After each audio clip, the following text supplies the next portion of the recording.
झारखंड की राजनीति में उथल पुथल का दौर जारी है। पूर्व मुख्यमंत्री चंपई सोरेन ने लंबे उहापोह के बाद आखिरकार जेएमएम को अलविदा कह दिया और बीजेपी में शामिल हो गए। ऐसे में विधानसभा चुनाव से महज कुछ महीने पहले हेमंत सोरेन और जेएमएम के सामने बड़ा संकट खड़ा हो गया है। एक तरफ जहां पार्टी के इतने सीनियर नेता के साथ छोड़ने से गहरा झटका लगा, तो दूसरी तरफ कोल्हान जैसे बड़े आदिवासी बेल्ट में नुकसान होने की आशंका। लेकिन फिलहाल के लिए हेमंत ने चंपाई की काट खोज ली है और घाटशिला से विधायक रामदास सोरेन को आगे करने की तैयारी कर ली गई है। रामदास सोरेन ने शुक्रवार सुबह ही कैबिनेट मंत्री पद की शपथ ले ली। चंपाई के तोड़ के रूप में देखे जा रहे रामदास सोरेन हेमंत कैबिनेट में चंपाई सोरेन की जगह लेंगे। वो मंत्रिमंडल में 12वें मंत्री हो गए हैं। चंपई के इस्तीफे के बाद कैबिनेट मंत्री का पद खाली हो गया था। रामदास को चंपई सोरेन का करीबी माना जाता है। ऐसे में मुख्यमंत्री हेमंत ने रामदास को मंत्री बनाकर न सिर्फ बगावत थामने के लिए बड़ा कदम उठाया, बल्कि संथाल आदिवासी समाज को भी साधने की कोशिश की है। राजनीतिक जानकार ये भी कहते हैं कि जेएमएम ने डैमेज कंट्रोल की भी तैयारी कर ली है।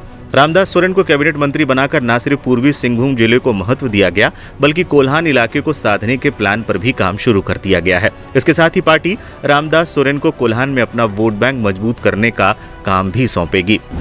चंपई का कोल्हान में खासा प्रभाव।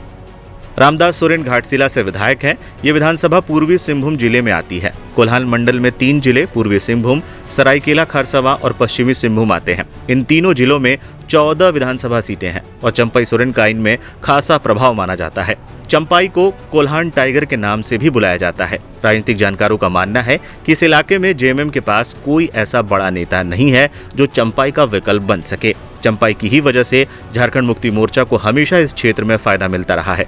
2020 चुनाव की ही बात कर लें तो जेएमएम ने कोल्हान इलाके की 14 में से 11 सीटें जीती थी। 2 सीटें अलायंस में सहयोगी कांग्रेस को मिली थी। 1 सीट पर निर्दलीय सरयू राय का कब्जा रहा था। बीजेपी के हाथ खाली रहे थे। यही वजह थी कि बीजेपी कोल्हान इलाके में मजबूत आदिवासी नेता की तलाश कर रही थी। अब चंपई के जरिए बीजेपी न सिर्फ 14 सीटों पर अपनी पकड़ मजबूत कर सकती है, बल्कि जीत का सिलसिला भी शुरू कर सकती है।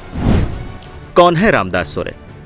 रामदास सोरेन संथाल समुदाय से आते हैं। वो पूर्वी सिंहभूम में जेएमएम के जिला अध्यक्ष भी हैं। वो अलग राज्य के आंदोलन का हिस्सा भी रहे और कई बार जेल भी गए। रामदास सोरेन ने 2005 के बाद 2009 में जेएमएम के टिकट पर घाटशिला से चुनाव लड़ा था और जीत हासिल की थी। हालांकि 2014 के चुनाव में रामदास को हार का सामना करना पड़ा था।